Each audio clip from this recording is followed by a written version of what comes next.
Oke, kali ini kita memang tidak terlalu panjang bahas decal ya, cuman nah ini knalpot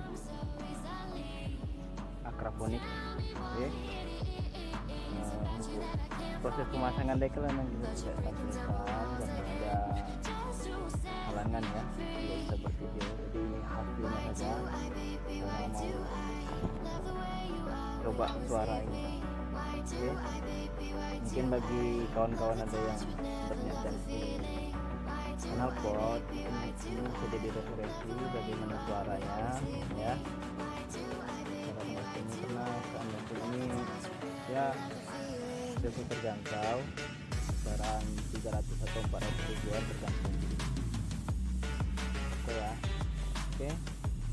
Untuk knalpotnya ini gini ya, ini lubangnya oval lubangnya.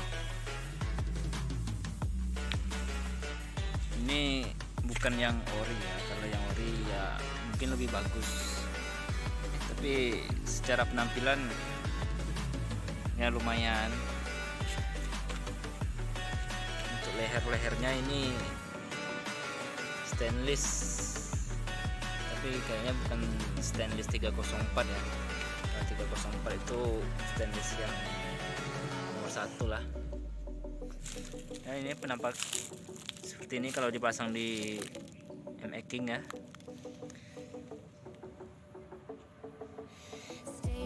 Cukup berisi ya.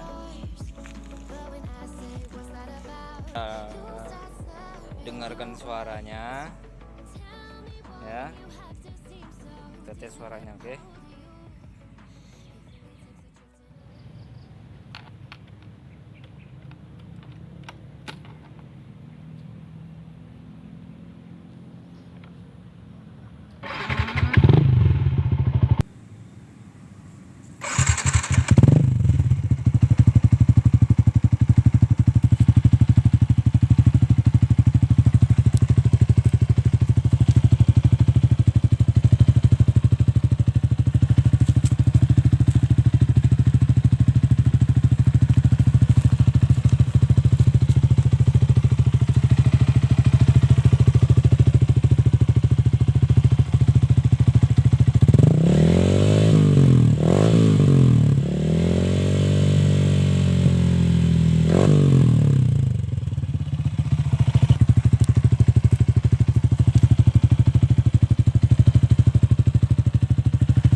benar